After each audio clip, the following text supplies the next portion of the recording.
एक बार इंद्रप्रस्थ नगरी पर नागवंशी का कब्जा हो गया था। अर्जुन ने इंद्रप्रस्थ को नागों से छुड़ाने के लिए युद्ध छेड़ दिया। उस दौरान बड़ी संख्या में नागवंशी मारे गए। इस पर नागवंशी में अर्जुन के खिलाफ बदला लेने की भावना आ गई। वो अर्जुन का वध करने के लिए मौका ढूंढने लगे। वनवास के दौरान जब अर्जुन राजदूत बनकर मैत्री अभियान पर निकले हुए थे, नागराज को इसकी खबर मिली कि अर्जुन जो है गंगा तट पर अकेले पहुंचने वाले। उनके लिए बदला लेने का ये सही मौका था। तो उन्होंने उलूपी, जो ऐरावत वंश नागराज शेषनाग के अनुज वासुकी और राजमाता विश्ववाहिनी की दत्तक पुत्री थी, उन्हें भेजा अर्जुन का वध करने के लिए। उलूपी अर्जुन को देखकर उन पर विमुग्ध हो गई।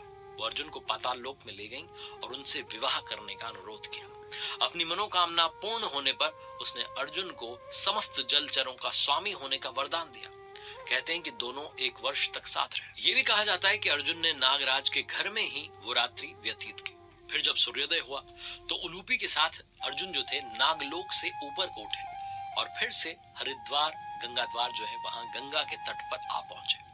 उलूपी उन्हें वहां छोड़कर पुनः अपने घर को वापस लौट आई। जाते समय उन्होंने अर्जुन को यह वर दिया कि आप जल में सर्वत्र अजय होंगे और सभी जलचर आपके वश में रहेंगे। अर्जुन और नाग कन्या उलूपी के मिलन से अर्जुन को एक वीरवार पुत्र मिला, जिसका नाम इरावन जो है रखा गया।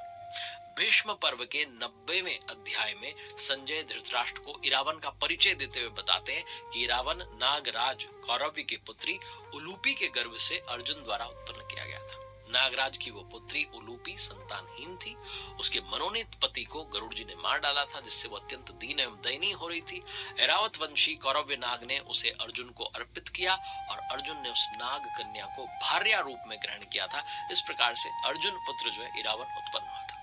इरावन सदा मातृकुल में रहा, तो नागलोक में ही माता उलूपी द्वारा पाल पोस कर बड़ा किया गया और सब प्रकार से उसकी रक्षा वहीं पर की गई थी। इरावन भी अपने पिता अर्जुन की भांति रूपवान था, बलवान था, गुणवान था और सत्यवान पराक्रमी था। महाभारत के युद्ध में इरावन ने कौरवों की सेना के कई जो प्रमुख सेनानी थे, योद्धा थे, उनको मार गिराया। इरावन को अरावन भी कहा जाता है। और दक्षिण भारत की बात करें तो वहां किन्नर जो है इरावन की पूजा करते हैं। हिंदू मान्यताओं के अनुसार एक समय ऐसा आया था जब पांडवों को लग रहा था कि उनकी हार होने वाली है, वो युद्ध हार जाएंगे। तब जो है नर बलि की मांग उठी। कहा गया कि अगर किसी राजपुत्र की बलि दी जाए तो पांडव युद्ध जीत जाएंगे। तब ये सवाल उठा कि आखिर खुद की बलि कौन देने के लिए तैयार होगा।